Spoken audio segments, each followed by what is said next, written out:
Au cours de notre devoir, nous allons voir les conditions de fabrication d'une entreprise. Nous pouvons voir que les attentes des consommateurs vont déterminer la réponse des entreprises pour assurer de bonnes conditions de fabrication. Dans un premier temps, nous allons voir les attentes des consommateurs sur les conditions de fabrication, puis dans un second temps, les réponses qu'apportent les entreprises à ces besoins. Pour illustrer cela, nous prendrons l'exemple d'Apple et la fabrication de ses iPhones. Nous pouvons voir dans un premier temps que le consommateur est porteur de nouvelles attentes économiques, sociales et environnementales à l'égard des entreprises. Cela remet en cause leur fonctionnement traditionnel à partir des années 1960-1970. En effet, les consommateurs ont un rôle à jouer en ce qui concerne les conditions de fabrication d'un produit. Les consommateurs peuvent refuser d'acheter un produit et le boycotter si celui-ci n'atteint pas ses attentes. Par exemple, si un acteur de la chaîne est touché par de mauvaises conditions de travail, origine sociale de fabrication, le consommateur pourrait refuser de consommer ce produit. En effet, les consommateurs refusent l'idée de participer à un enfreint à la règle. Par exemple, l'exploitation de jeunes enfants lors de la fabrication du produit.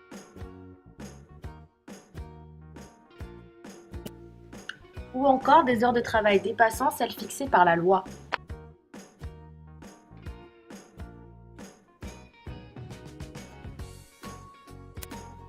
Mais les consommateurs refusent également les mauvaises conditions de travail au niveau de la sécurité, du bruit, ainsi que des conditions de vie misérables. Au début du XXIe siècle, le consommateur est devenu un acteur de la définition même de la responsabilité sociétale des entreprises. Susceptible de se confronter aux entreprises irresponsables, ses motivations sont étudiées et intégrées dans les politiques entrepreneuriales. La demande à l'égard des entreprises est claire: ne pas nuire, contribuer à la vie sociale et assurer le progrès environnemental et sociétal. Les enjeux liés à la sécurité et à la santé s'imposent. Certains mouvements sociaux se structurent, d'abord aux États-Unis, puis à l'échelle internationale autour de grandes organisations non gouvernementales comme WWF et Greenpeace, ainsi que d'autres organisations de consommateurs plus puissantes que précédemment. Ces organisations sont aujourd'hui à la fois source de contestations, comme par exemple des boycotts importants ou encore des dénonciations publiques d'activités commerciales déloyales, mais aussi source de propositions comme celle des codes éthiques et de normes.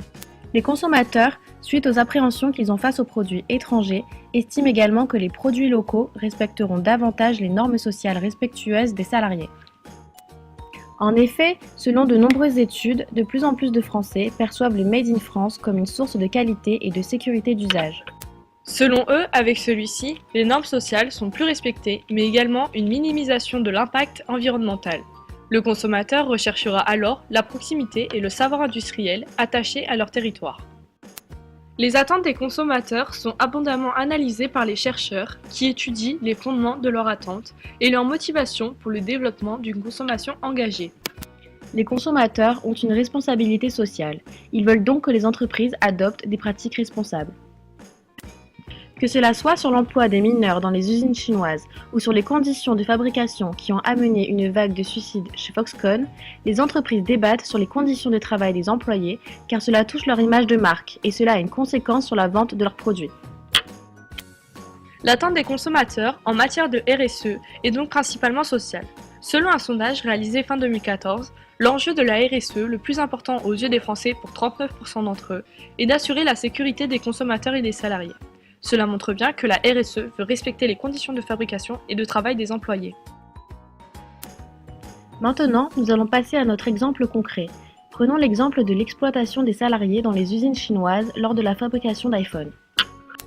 Des journalistes de la BBC se sont infiltrés en caméra cachée dans un atelier de fabrication de l'iPhone 6 en Chine. Ils ont décroché un emploi dans l'atelier d'assemblage afin de réaliser leur reportage. Ce reportage dénonce les emplois du temps des ouvriers épuisés. Certains ont mis fin à leur vie dû à des conditions de travail misérables. Un des reporters a dû travailler 18 journées de 12 heures avant d'obtenir un jour de repos. Des ouvriers dénoncent la pression, qu'ils doivent être disponibles nuit et jour, sinon ils seront mis à la porte. Created using Powtoon.